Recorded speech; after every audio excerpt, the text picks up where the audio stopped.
Ladies and gentlemen, thank you for standing by. Welcome to the Qualcomm third quarter fiscal 2024 earnings conference call. At this time, all participants are in listen-only mode. Later, we conduct a question-and-answer session. If you'd like to ask a question during that time, please press star, then the number 1 on your telephone keypad. To withdraw your question, press star, then the number 2. If you're using a speakerphone, please pick up your handset before pressing the numbers. Please limit your questions to one question and one follow-up. As a reminder, this conference is being recorded July 31st, 2024. Playback number for today's call is 877-660-6853. International callers, please dial 201-612-7415. The playback reservation number is 137-47430. I would now like to turn the call over to Mauricio Lopez-Adoyan, Vice President of Investor Relations. Mr. Lopez-Adoyan, please go ahead. Thank you, and good afternoon, everyone. Today's call will include prepared remarks by Cristiano Amon and Akash Palkhiwala. In addition, Alex Rogers will join the question-and-answer session. You can access our earnings release and a slide presentation that accompany this call on our Investor Relations website. In addition, this call is being webcast on Qualcomm.com, and a replay will be available on our website later today. During the call today, we will use non-GAAP financial measures as defined in Regulation G, and you can find the related reconciliations to GAAP on our website. We will also make forward-looking statements, including projections and estimates of future events, business or industry trends, or business or financial results.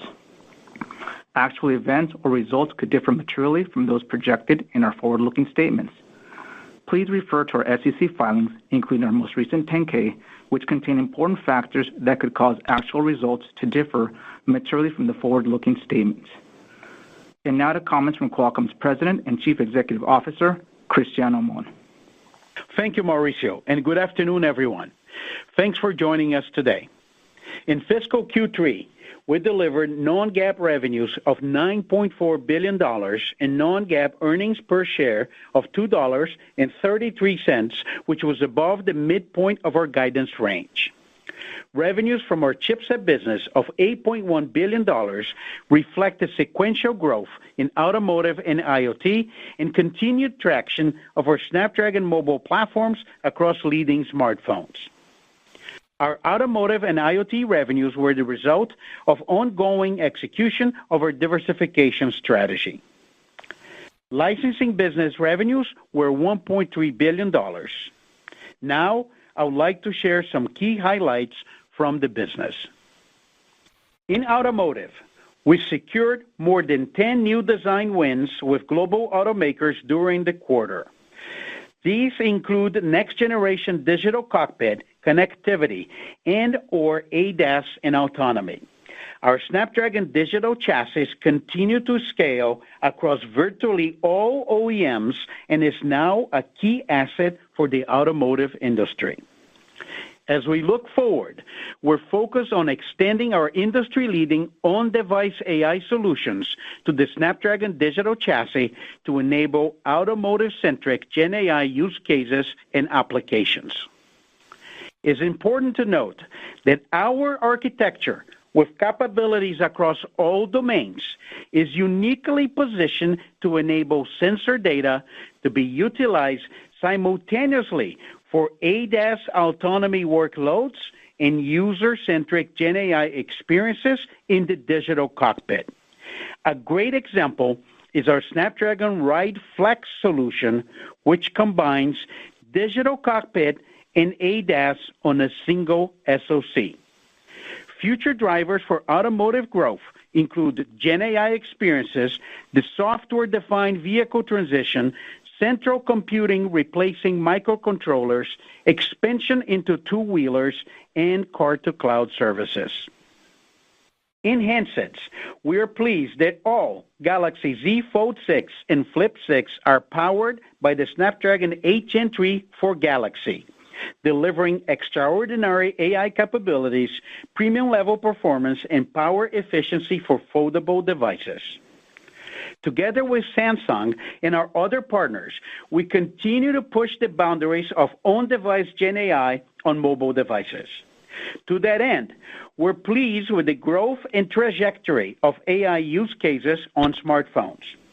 This continued expansion of AI features is a precursor to next-generation smartphones, which we believe will become AI-centric, with pervasive on-device AI working across applications in the cloud. Qualcomm is very well positioned to help drive this transformation across the industry in the coming years. At our upcoming Snapdragon Summit in October, we will reveal details of our next-generation Snapdragon 8 flagship mobile platform, the first to be powered by our custom Orion CPU. This platform, combined with new and unparalleled NPU AI capabilities, is already exceeding both our and our customers' performance expectations. In compute, we're very pleased that Copilot Plus PCs, powered exclusively by Snapdragon X Series platforms, became available for purchase on June 18. This marks the start of one of the most significant transitions in personal computing since the launch of Windows 95 and is restoring performance leadership back to the Windows ecosystem.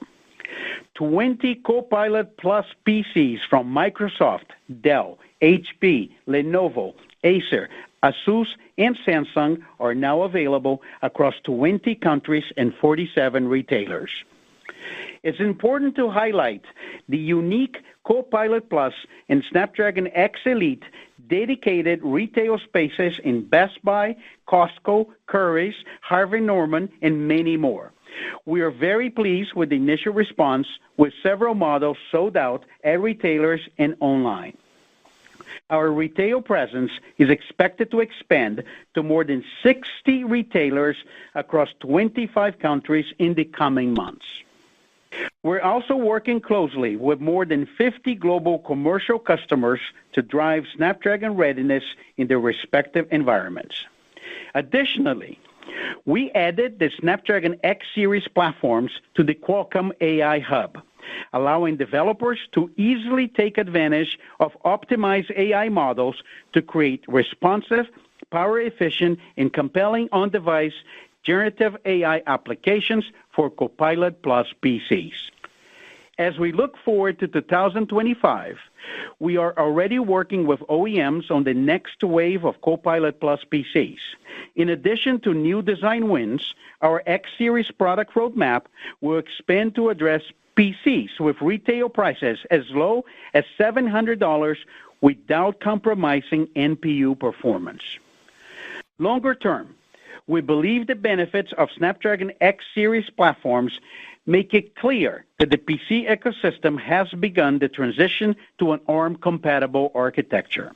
As we look forward, we're forecasting that at least 50% of PCs will be AI-capable by 2027. Given our clear technology leadership and competitive roadmap, we expect to be positioned as one of the top silicon suppliers for these devices.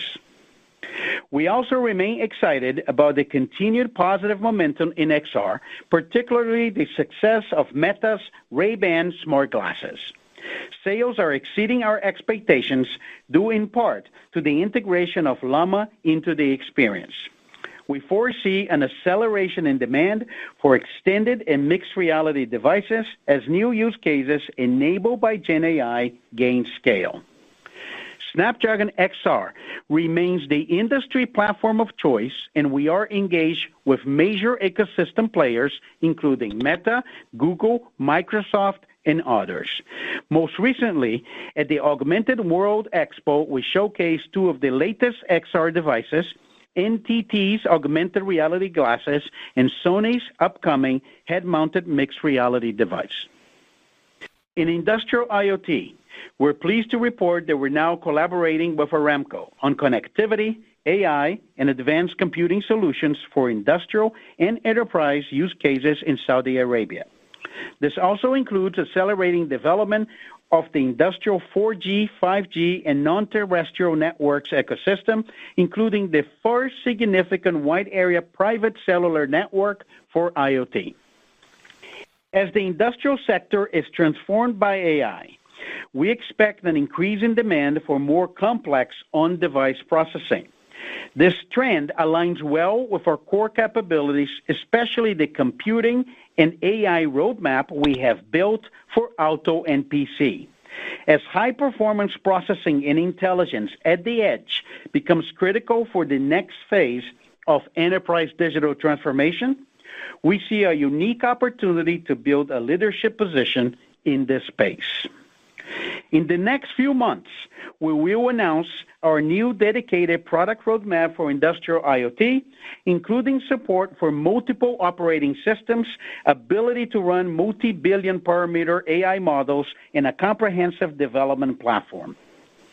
Finally, we're very pleased to share that we recently signed a key long-term licensing agreement with Honor, a leading Chinese smartphone OEM. We continue to be pleased with the company's diversification beyond mobile, and we're particularly proud of what we have accomplished to date in automotive and PC. We will provide additional updates on our diversification strategy at our Investor Day in New York on November 19. I would now like to turn the call over to Akash. Thank you, Cristiano, and good afternoon, everyone. I'll start with our third fiscal quarter earnings. We are pleased to announce strong non-GAAP results with revenue of $9.4 billion and EPS of $2.33, both of which were above the midpoint of our guidance. QTL revenues of $1.3 billion and EBT margin of 70% were in line with our expectations. QCT delivered revenues of $8.1 billion and EBT margin of 27%, which was at the high end of our guidance range, driven by upside in both IoT and automotive. QCT handset revenues of $5.9 billion were in line with expectations, reflecting our scale in premium Android handsets and greater than 50% year-over-year growth in revenues from Chinese OEMs. QCT IoT revenues increased 9% sequentially to $1.4 billion as we continue to see a gradual recovery in the industry environment. We delivered our fourth consecutive quarter of record QCT automotive revenues of $811 million, with sequential growth of 34%. Our revenue acceleration reflects content growth in new vehicle launches as we become the leading supplier of advanced computing and connectivity solutions to the automotive industry. Lastly, we returned $2.3 billion to stockholders during the quarter, including $1.3 billion in stock repurchases and $949 million in dividends. Before turning to guidance, I would like to outline three factors included in our forecast. First, consistent with our long-term financial planning assumption of largely flat handset units, we continue to estimate global 3G, 4G, 5G units in calendar 24 to be flat to slightly up on a year-over-year basis.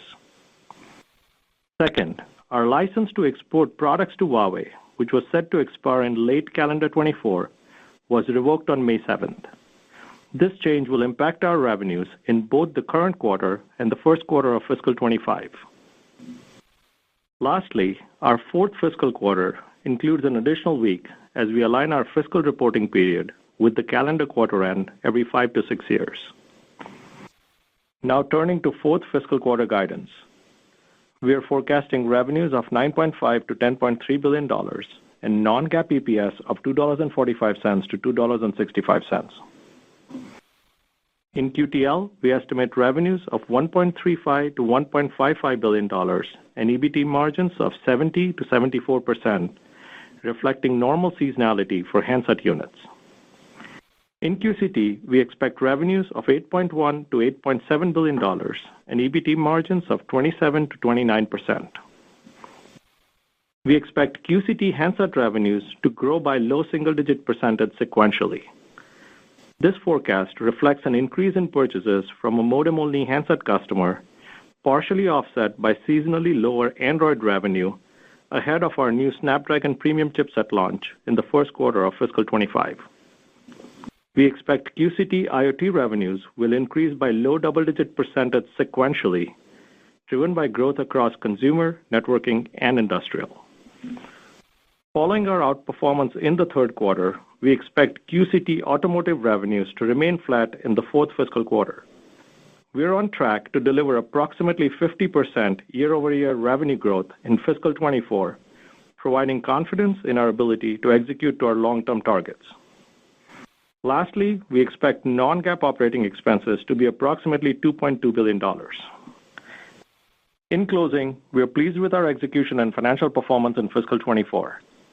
Based on the midpoint of our guidance, we're on track to deliver strong non-GAAP EPS growth of approximately 20% relative to fiscal 23. Over the last quarter, industry support for our vision for on-device AI has accelerated and been validated by several key players. Beyond handsets and PCs, we expect on-device AI to drive competitive differentiation for us in industrial, networking, automotive, and XR. Our leading technology and product portfolio has positioned us to continue to execute on our diversification strategy, and in the months ahead, we look forward to introducing new industry-leading products across all our end markets. Finally, as Cristiano outlined, we'll be hosting our Investor Day on November 19th, where we'll provide an update on our IoT and automotive diversification strategy. This concludes our prepared remarks. Back to you, Mauricio. Thank you, Kash. Operator, we're now ready for questions. To queue a question, press star, then the number 1. To withdraw your question, press star 2. If you're using a speakerphone, please pick up your handset before pressing the numbers. One moment, please, for the first question. First question will come from the line of Matt Ramsey with TD Cowen. Please go ahead with your question. Thank you very much.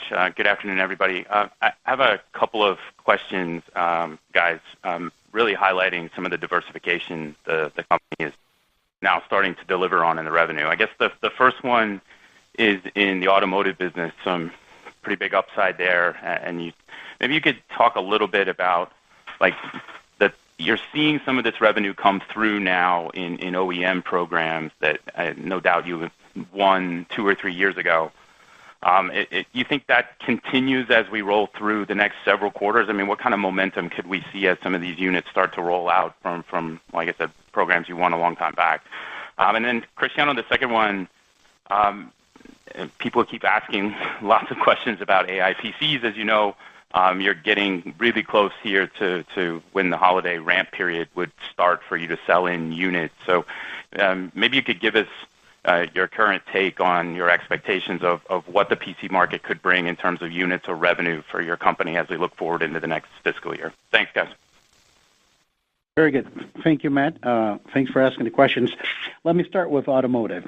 Look, we're very pleased with automotive performance, and I want to start by saying this is you continue to see signs of the pipeline translated into revenue. There are a couple of things we really like it. The first one is our automotive revenue is all about share of new cars being launched with our content.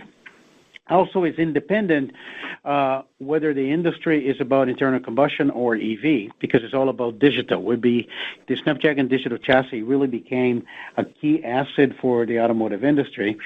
And just within the quarter, we have not only the launch of 10 new models with our technology, but we actually have 10 new design wins, which continue to add to the pipeline. So we're very excited about that. We'll continue to see as new cars get launched with our technology from the pipeline, the revenue to grow. And as Akash said in the script, we're actually on track to the metric we provided for $4 billion in 2026. One side comment on your question. An upside is what Gen AI is doing in automotive. Gen AI use cases, especially using large language models for audio, is a great user interface from where behind the wheel. We're starting to see a lot of interesting use case being developed. That upside to our model, it could be an upgrade of content in the digital cockpit that we have in. The second comment, which is about PCs. I will start by saying we're very pleased. Is exceeding our expectations. It's a new version of Windows. The Copilot Plus is a new architecture with an ARM compatible. We expect that will ramp over a period of time. But what we have seen in the market right now with the 20 models that get launched is exceeding our internal targets. Some models, as I mentioned in my prepared remarks, had sold out. And I think we should expect that will continue to be a crescendo, slow and steady as the market transition. We will have new product announcements coming up at IFA, and you're going to continue to see more Copilot Plus features coming from Microsoft.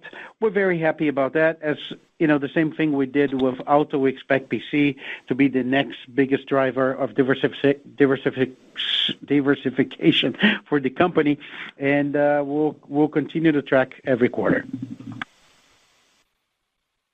Our next question is from the line of Samik Chatterjee with J.P. Morgan. Please proceed with your questions. Hi, thank you for taking the questions, and congrats on the strong print here.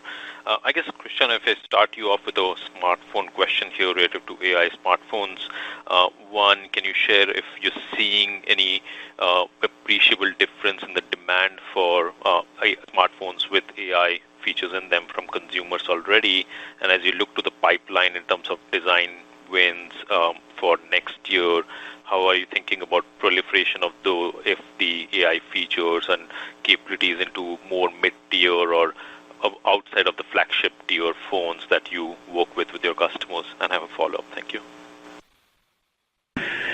Thank you for your question, Samik.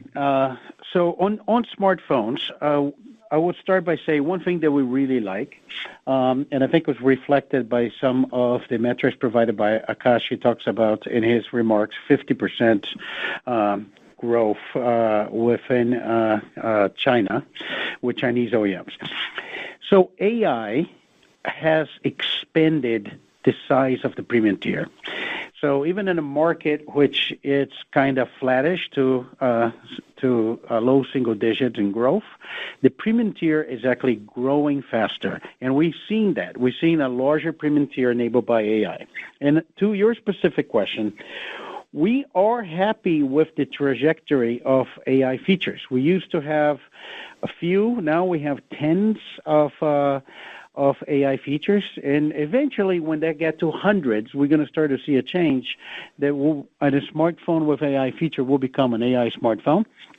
We don't have any heroic assumptions in our model, but we actually like the direction this is going. That could create an interesting upside if we have an AI-driven upgrade cycle. It's still early in the process, but the use cases are becoming more interesting. I pointed to the increase of use cases in the Galaxy Flip 6 and Fold 6. China has a number of use cases they're going to be launching the next flagship. And I know you asked about bringing AI to the mass tier. We intend to do that. The same thing we're doing with the PC, which is as we expand the roadmap, we're not compromising on AI capabilities. We're going to see us doing that within our mobile roadmap. But on the premium tier, I'm actually very excited given the upcoming launch of our next Snapdragon that has our custom CPU, and you're going to see the same shift in performance that we have done in the PC ecosystem, restoring the performance back to the Windows ecosystem. You're going to see doing something similar in phones. And AI is going to be a big part of this story. Thank you.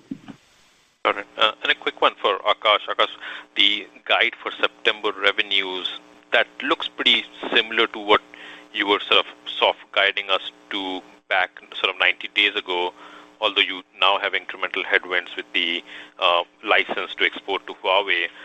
How should we think about sort of where you're finding the offsets? Where is the upside to help you offset that incremental headwind? Thank you. Yeah, thanks, Samik. Samik, we're pretty happy with the way the quarters played out, right? If you look at our handset business, we are growing. We're guiding that will grow low single-digit percentage on a quarter-over-quarter basis. IoT, we're guiding low double-digit growth, and we're seeing strength across industrial, edge networking, and consumer. And then auto, coming off of an extremely strong quarter in June, we're guiding flat revenue in the September quarter. And so all of these, both IoT and automotive, are incremental to our previous expectations, and you're seeing that benefit show up in our guidance. Our next question is from the line of Chris Caso with Wolfe Research. Please proceed with your question. Yes, hi. I guess first question is just a clarification on the extra week in the quarter that you referred to.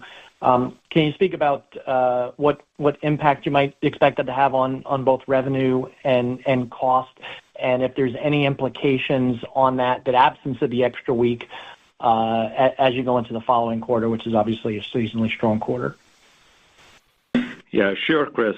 If you think about the two factors I outlined for the guidance, which is the extra week on one hand, and then offset by the Huawei revenue reduction on the other side, those two largely offset each other, and so the net impact on our overall guidance is pretty limited when you consider the impact of both factors.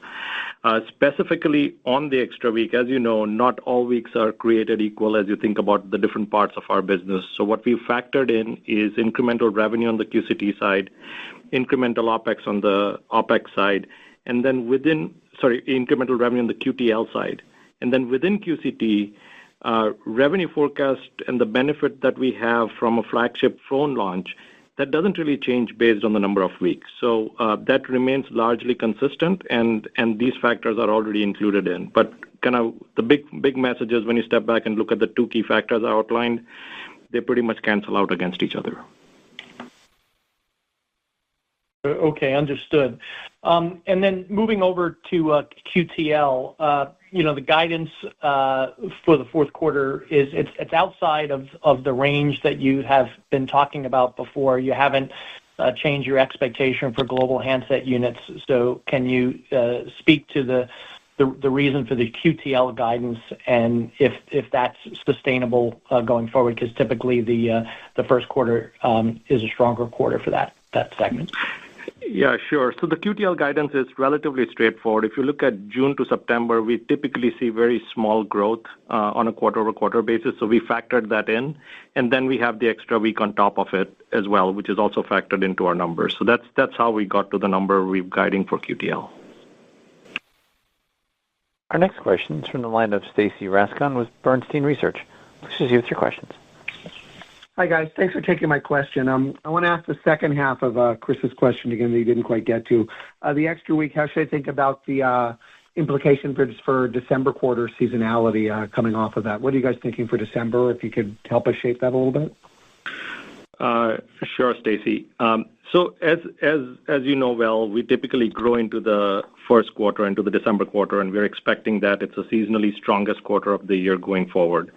And as we think about the quarter, there are couple factors we consider. First is the launch of our new Android premium tier chip, which is going to be a tailwind for us. We do go back from the 14 weeks back to 13 weeks within the quarter. And then relative to last year, we'll not have Huawei product revenue going forward, which we did have last year. So a net of all of this, when you look at a year-over-year basis, we expect revenue growth to be largely consistent with the year-over-year growth we saw in December quarter last year. Got it. That's helpful. If you could also just give us any sort of incremental color, how much of the guide is PC revenue at this point for next quarter?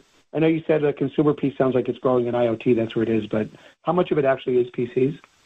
Yeah, I mean, Stacy, in all candor, we're a few weeks into our launch, and so it's too early to kind of have either a bullish assumption or a specific assumption on PC. We do have indications from our customers, and we've tried our best to factor it in as we usually do. But as Cristiano said to us, this is about kind of the longer-term growth opportunity, and being very specific on sell-through in the short term is not really something that we have insight into. But we will as we get to Investor Day, we're going to give a lot more disclosure and our specific plans on revenue ramp. Our next question comes from the line of Joe Moore with Morgan Stanley. Please proceed with your questions.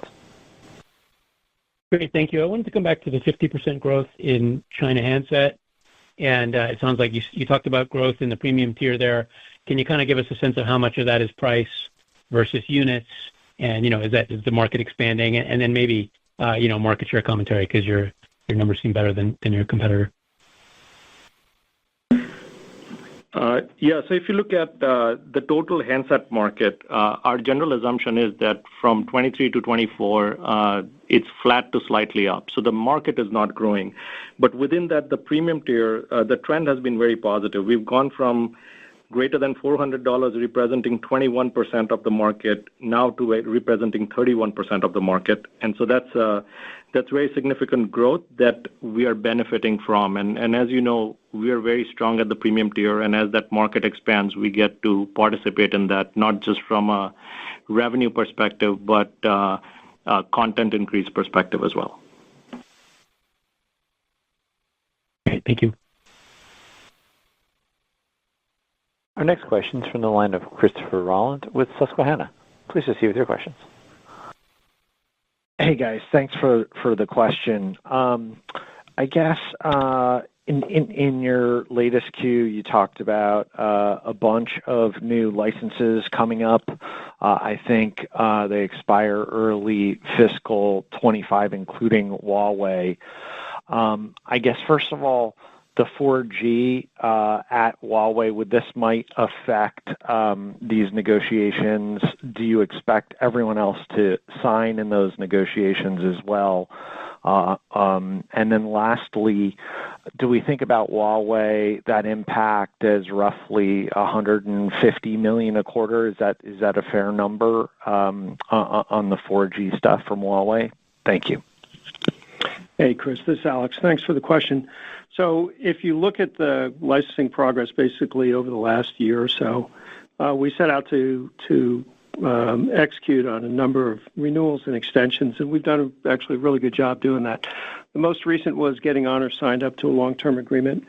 And then, as you know, Apple extended through 27, but we also noted recently that we have two major Chinese OEMs signed long-term. We haven't named them, but they're significant handset manufacturers. And then we're working through negotiations with others that, we still have optimistic expectations in terms of getting them signed up. We also recently announced that we signed up Transsion to a 5G license, and we're still negotiating with them. There's some litigation ongoing, but I think the important thing is to focus on the 5G license with that company and the ongoing negotiations.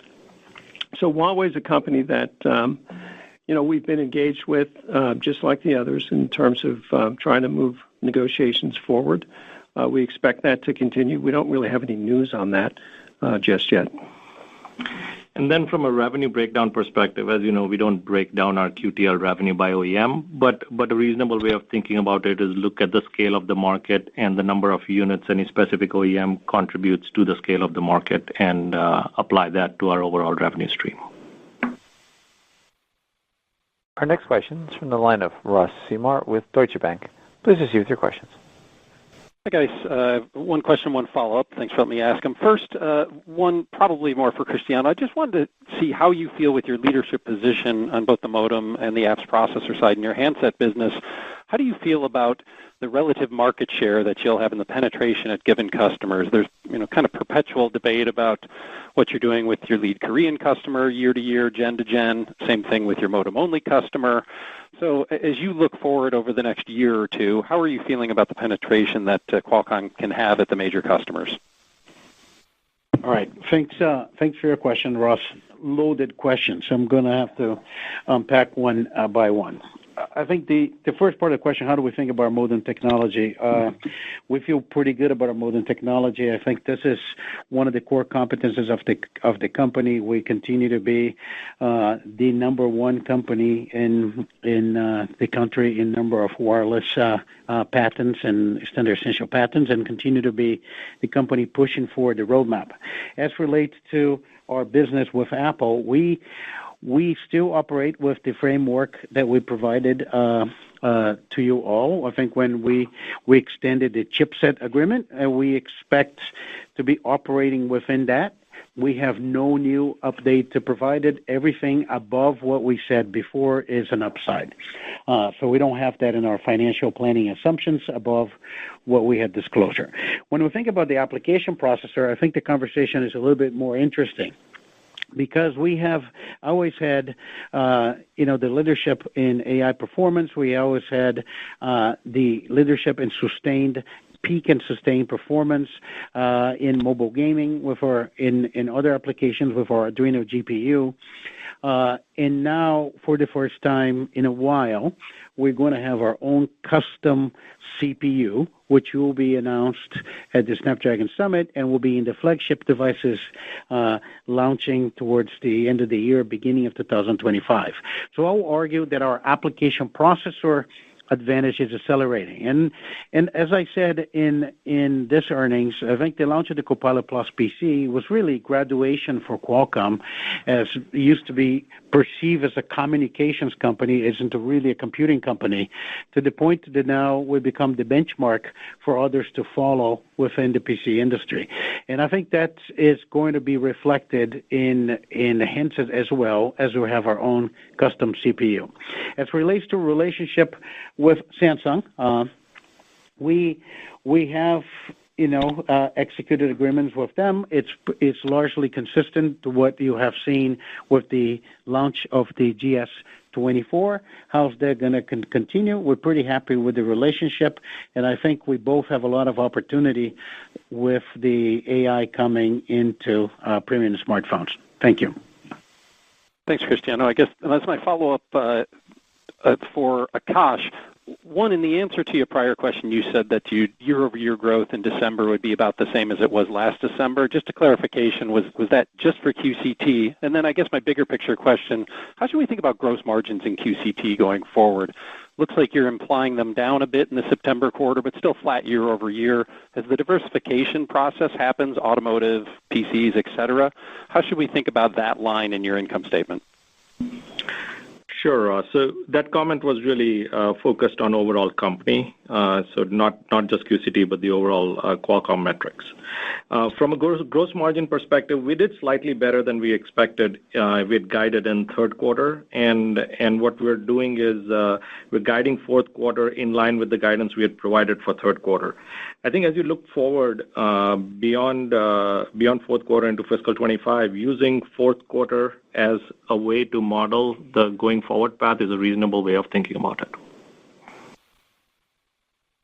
Our next question is from the line of Tal Liani with Bank of America. Please proceed with your question. Hi, can you hear me? Yes, we can. Okay, perfect. Sorry. So I need help to define your addressable market in compute, meaning is it mostly about consumer laptops, enterprise? How do you vision your addressable market in the compute segment? And the second thing is you talked a lot about AI inclusion in handsets. When we talk to carriers, they seem to be far away from it in the sense that they can't find the applications yet. What do you think is going to drive the deployment? What kind of applications and what's the timing of applications that will drive the deployment of AI in handsets? Thanks. Hello, Tal. This is Cristiano. Thank you for your question. Let me take the first one. You should think about addressable market the following way. First of all, it's Windows 11 addressable market. We're very focused right now on laptops, whether it's commercial laptops for enterprise, consumer laptops. We're ranging price points, I think, especially as we talk in prepared remarks, extending the roadmap from $700 and above. That's and what is defined as AI PC, a metric that I can provide to you, and I think there has been a number of OEMs indicating their respective views, but we forecast about 50% of all computers sold in 2027 will be AI PCs. That's one way to think about it, and we continue to basically see the transition of as upgrades are happening to Windows 11 and Copilot Plus PCs, an opportunity for us to participate with a highly differentiated solution. I think your second question. It was on AI applications. Was about AI applications for devices. So here's how you should think about it. AI is going to do on phones, whether you're going to text, whether you're going to talk, whether you're going to touch, is going to be a very important part of the human-computer interface. And this is going to start to change a lot of the user experience on apps. It's less of a carrier conversation. It's really more of an application conversation. And those are going to start to change a lot of the use case of existing apps, or you're going to start to see, as we see the development of new agents, that become more relevant.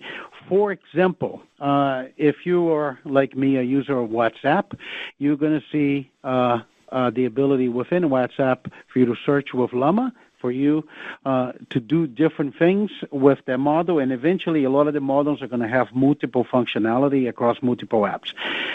The way to measure this is the number of use cases, and we're, as I said before, we're actually very happy with the trajectory.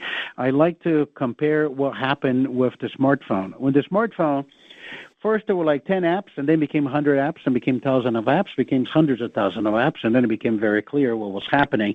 I think we look at AI a little bit the same way. We're in the beginning, but we like the number of use cases increasing, and that's going to drive a lot more AI NPU performance in the silicon, and hopefully continue to expand the premium and high tier. Thank you. Thank you.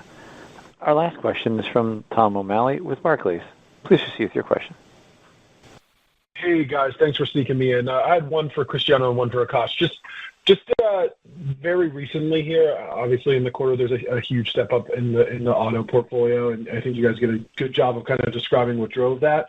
But you've also, in your deck and kind of in your commentary, talked more about AI PC being a driver. Cristiano, if you look at kind of the next 12 months, you hosted an Auto Analyst Day, and you kind of talked about the opportunity being back-end loaded, and I think the end date was kind of the late 2020s. But if you look at the next 12 months, what opportunity do you think is more exciting to you, the automotive side or the IoT in terms of revenue growth? Obviously, the buckets are different sizes, but just breaking those two out as to what can drive some growth there. And then on Akash's side, if you look into Q4, you obviously have an extra week there, but you are seeing OpEx step down. Could you just walk through the moving parts that are expected to be up a little bit, just given the extra week? Thanks for all that. Appreciate it, guys.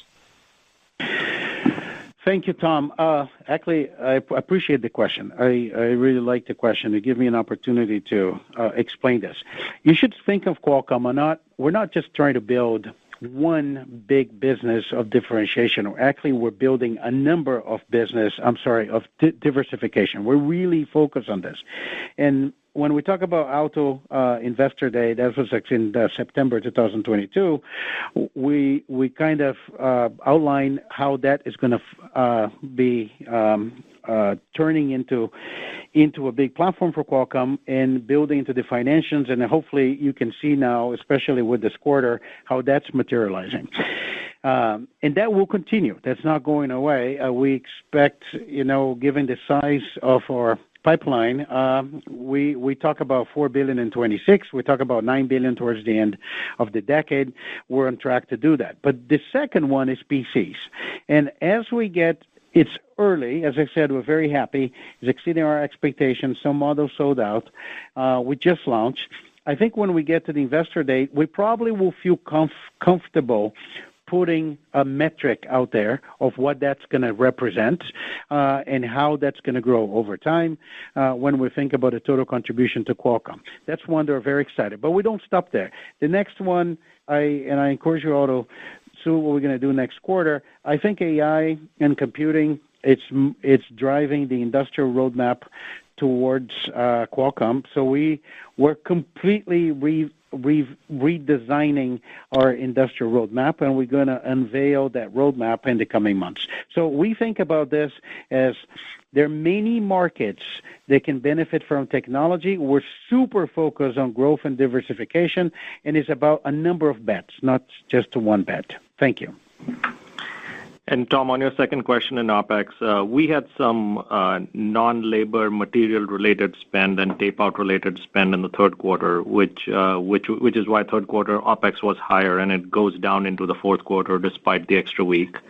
And so it's just timing of non-labor spend that drove it. But fundamentally, no change in kind of the way we are managing OpEx. We're very committed to operating discipline and hiring. Even when we do it, it is very focused on specific new skills that are required for diversification. So you won't see a difference in the way we are managing the OpEx for the company. Thank you. That concludes today's question and answer session. Mr. Ramon, do you have anything further to add before adjourning the call? No, I just want to just quickly thank all of our partners, our suppliers, our employees for a great job on the PC execution. I think we're very proud of what we accomplished. We'll continue to drive AI across each one of our businesses. We feel we have a very unique position in the ability to run AI at the edge. We're very happy with the automotive traction, and we're actually looking forward to the next generation of products launching coming months. As I said, hopefully creating a new vector for growth of the company in the future in industrial IoT. Thank you very much. Ladies and gentlemen, this concludes today's conference call. You may now disconnect.